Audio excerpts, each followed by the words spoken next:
Hello students, I hope you all are well and doing well. Today I am going to start a new chapter from your Beehive book, The Little Girl. Little means choti, girl means ladki, choti ladki. In this chapter we will read a story about a little girl. Before starting the chapter we will discuss some word meanings. Relief. It means a feeling of relaxation from anxiety or distress. Anxiety meaning चिंता और distress, तनाव से जो feeling आती है relax की, that is called relief. इन दोनों से मुक्ति की जो भावना आती है. कैरेज. इट मीन्स कार और transport. Fainted down. It means to lose consciousness, अपने होश को खोना. Terrifying. It means causing extreme fear, डरावना या भयानक. A figure to be feared. A person to be feared, एक पर्सन जिससे डरा जाए. स्टैटर्ड. इट मीन्स स्टैमर, हकलाना. जब हम बोलते हैं तो कुछ लोग होते हैं जो अटक जाते हैं किन्हीं वर्ड्स पर, या कभी कभी ऐसा होता है कि जब हम बहुत ज़्यादा डर जाते हैं तब भी हमारी जो साउंड है वो रुक रुक कर आती है. इको. इट मीन्स रीसाउंडिंग, गूंज. Given it up. It means stop doing it, इसे करने से रोकना, रुक जाना. ब्रिंक. इट मीन्स एज, तट या किनारा. Prized. It means publicize. It means प्रचारित करना. And prized meanings unhappy also. On the brink of. It means about to commit suicide, यानी जो सुसाइड करने की तरफ जा रहा हो. इट मीन्स सुसाइड करने वाला हो. And what is suicide? Self murderer. It means खुद को मार देना. Specially. It means in particular, विशेष रूप से. यॉन्ड. इट मीन्स गैपिंग, उबासी लेना. स्ट्रेस्ड. इट मीन्स एक्सटेंड, बढ़ाया. बट स्ट्रेच का मीनिंग अपनी बॉडी को फैलाना भी होता है. जब हम सोकर उठते हैं तब हम स्ट्रेच करते हैं, अंगड़ाई लेते हैं, उसे भी स्ट्रेच ही कहा जाता है. In this chapter we will read stretched meaning अंगड़ाई लेना. Handkerchief. It means tissue, it means रुमाल. स्नोरिंग. द एक्शन और fact of making a snorting while sleep. सोते समय जो आवाज़ की जाती है जिसे हम खर्राटे कहते हैं. कुशन्स. इट मीन्स पिलो, यानी तकिया. Now let's see the chapter. The little girl, छोटी लड़की. Before you read, before starting the chapter, we will discuss some points like, do you feel you know your parents better now than when you were much younger. क्या आपने कभी ऐसा feel किया है कि आप जब छोटे थे उसकी बजाय अब आप अपने पेरेंट्स को ज़्यादा बेटर समझ सकते हैं. इट मीन्स जब छोटे थे तो शायद आप उनकी बिहेव को लेकर कुछ मिसअंडरस्टैंडिंग रखते हो, लेकिन अब आप उनको बेटर अंडरस्टैंड कर पा रहे हैं, अच्छे से समझ पा रहे हैं. Perhaps you now understand the reason for some of their actions that used to upset you earlier. शायद उनके जो कुछ एक्शंस होते थे, जिनके रीज़न जो होते थे, उन्हें अब आप समझ पा रहे हैं. बट पहले अर्लियर टाइम पर जब वो आपके साथ ऐसा बिहेव करते थे तो आप बहुत अपसेट हो जाते थे. लाइक कभी आपके पेरेंट्स ने आपको डांटा हो, आफ्टर दैट आपको लगा हो कि नहीं, मेरे पेरेंट्स तो बहुत ही बुरे हैं, मुझे बहुत डांटते हैं. But now you are feeling, अब आप फील कर रहे हैं कि वो जो करते थे बिहेव वो बेटर था हमारे लिए, वो सही करते थे, because they are elder than us. This story about a little girl whose feelings for her father change from fear to understanding will probably find an echo in every home. ये जो कहानी हम पढ़ने जा रहे हैं, ये कहानी एक छोटी लड़की से रिलेटेड है जिसकी जो भावनाएं हैं, जो उसकी फीलिंग्स थी, पहले अपने फादर के लिए डर के रूप में थी. इट मीन्स पहले वो अपने फादर से बहुत डरती थी, बट अब वो किस में चेंज हो गई है? अंडरस्टैंडिंग में चेंज हो गई है. डर से वो अंडरस्टैंडिंग में चेंज हो गई है, अब वो उन्हें समझने लगी है. और शायद ये कहानी हर घर के अंदर, एवरी होम, हर घर में एक गूंज के रूप में, इको मीन्स गूंज, एक गूंज के रूप में पहुंचेगी. इट मीन्स जब हम इस स्टोरी को पढ़ेंगे तब हमें भी फीलिंग्स पता लगेंगी कि हमारे पेरेंट्स हमें क्यों डांटते हैं या हमारे साथ कभी कभी रूड बिहेव क्यों करते हैं. Now let's see the story so we can understand. To the little girl, he was a figure to be feared and avoided. जो छोटी लड़की थी जिसके बारे में हम इस कहानी में बात करेंगे, उस लड़की के लिए जो he is here refer for her father, उसके फादर के लिए रेफर किया गया है कि वह उसके लिए डर का और अवॉइड किए जाने का कारण थे. उसी के रूप में वो उन्हें जानती थी कि जितना हो सके अपने फादर को अवॉइड करो, और वो उनसे बहुत ज़्यादा डरती थी. Every morning before going to work he came into her room and gave her a casual kiss. हर सुबह वो जब ऑफिस जाते थे, जो उसके फादर थे गर्ल के, वो जब ऑफिस जाते थे उससे पहले वो लड़की के कमरे में आते थे और उसे एक औपचारिक रूप से किस देते थे. इट मीन्स उनका यूजुअल डे था, यूजुअल डे की तरह वो डेली आते थे और उन्होंने अपने रूटीन में बना रखा था अपनी बेटी को प्यार करना. वो उसे एक किस देकर चले जाते थे. To which she responded with good bye father. और उसके रेस्पॉन्ड में, उसका रिप्लाई में जो गर्ल थी वो उसे गुड बाय कहती थी, गुड बाय फादर.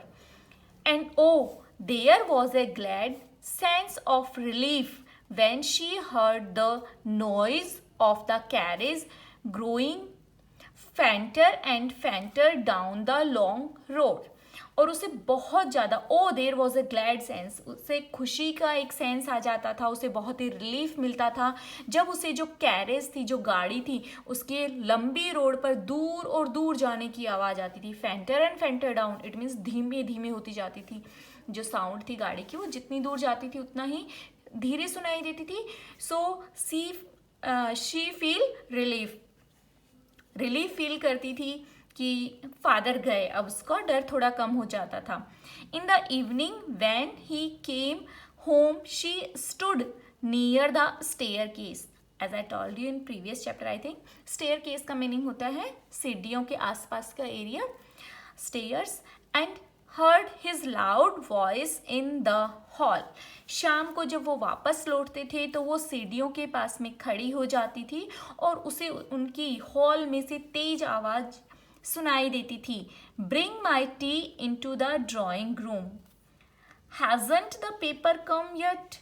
वो जोर से आवाज लगाते थे कि मेरी जो टी है वो ड्राइंग रूम में लेकर आओ, और अभी तक मेरा पेपर भी यहाँ नहीं आया. इट मीन्स उन्हें अपनी हर चीज after coming office, he want everything on his table.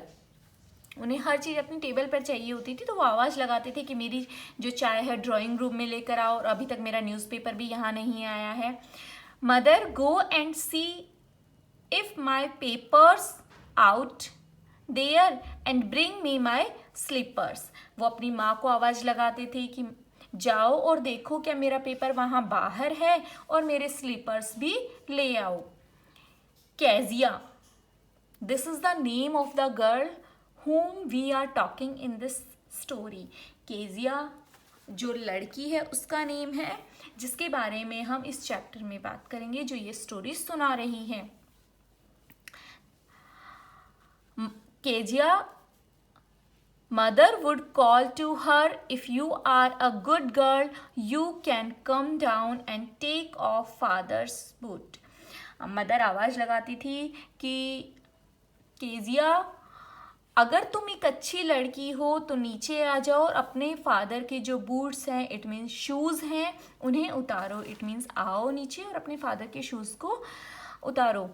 Slowly the girl would slip down the stairs. जो गर्ल है वो धीरे धीरे सीढ़ियों से नीचे आती थी. मोर slowly still across the hall, और हॉल को तो वो और भी धीरे धीरे क्रॉस करती थी.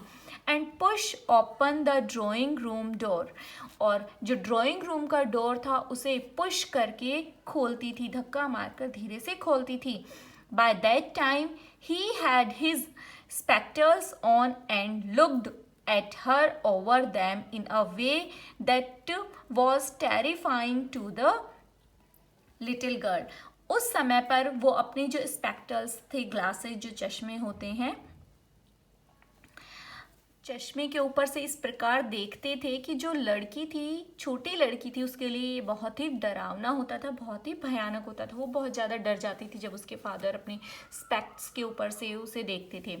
Well Kezia, hurry up and pull off these boots and take them outside. वो बोलते थे कि केजिया जल्दी करो, इन बूट्स को खोलो और इन्हें बाहर ले जाओ। Have you been a good girl today? It means क्या तुम आज पूरा दिन एक गुड गर्ल बन के रही थी? इट मीन्स तुमने कोई भी गलत काम नहीं किया, कोई शरारत नहीं की। वो थोड़ा हकलाते हुए, डोंट नो फादर, मैं नहीं जानती फादर, वो रिप्लाई करती है। You don't know, if you stutter like that, mother will have to take you to the doctor. जो फादर हैं, जब गर्ल बोलती है कि मुझे नहीं पता मैं अच्छी गर्ल बनकर रही थी या नहीं रही थी, बिकॉज मदर बता सकती है कि उसकी कोई कंप्लेन है या नहीं है, तो वो बोलते हैं कि अगर तुम इस तरीके से हकलाकर बोलोगी तो मदर को तुम्हें डॉक्टर के पास लेकर जाना पड़ेगा। She never stuttered with other people, दूसरे लोगों के साथ वो हकलाती नहीं थी। Had quite given it up but only with the father, उनके साथ में वो ठीक हो चुकी थी। इट मीन्स उसने हकलाना बंद कर दिया था, उसने इसे बिल्कुल छोड़ दिया था, लेकिन वो फादर के साथ में ऐसा करती थी। मीन्स फादर के सामने वो डरती थी, इसलिए वो हकलाती थी। Because then she was trying so hard to say the words properly, क्योंकि जब फादर सामने होते थे तो उसे बोलने के लिए बहुत ज़्यादा कोशिश करनी पड़ती थी, वर्ड्स को प्रॉपर स्पीक करने के लिए उसे बहुत कोशिश करनी पड़ती थी। व्हाट्स द मैटर, क्या बात है?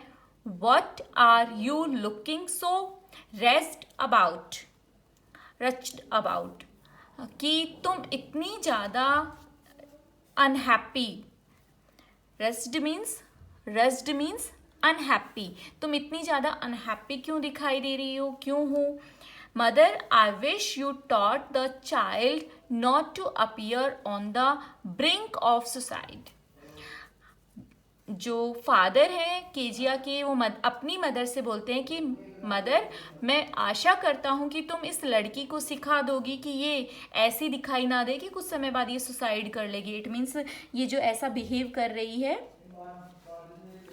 ऐसा ना करे, ये हकलाए नहीं, ये डरे नहीं, जैसे डरी डरी सी दिखाई देती है, ऐसा लगता है कि किसी भी समय डर कर सुसाइड कर लेगी, कि ये ऐसी दिखाई ना दे कि सुसाइड करने की कंडीशन में है।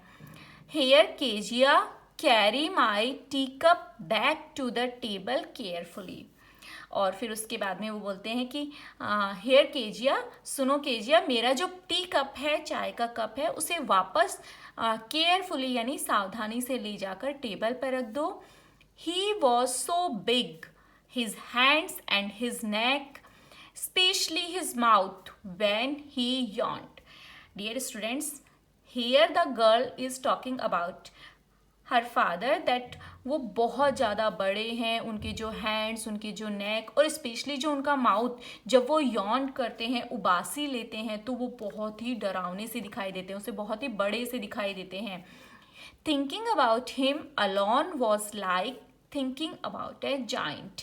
वो कह रही है कि उनके बारे में सोचना, बिल्कुल अकेले में उनके बारे में अगर मैं सोचूं तो बिल्कुल ऐसा लगता है जैसे मैं किसी जाइंट के बारे में, किसी बहुत ही बड़े राक्षस के बारे में सोच रही हूँ। क्योंकि जो केजिया थी उसे उसके फादर बहुत ही डरावने से दिखाई देते थे, बहुत ही बड़े से दिखाई देते थे, तो वो सोचती है कि एक बिल्कुल दैत्य जैसे दिखाई, अगर मैं अकेले में सोचूंगी तो ये बिल्कुल ऐसे ही दिखाई देते हैं।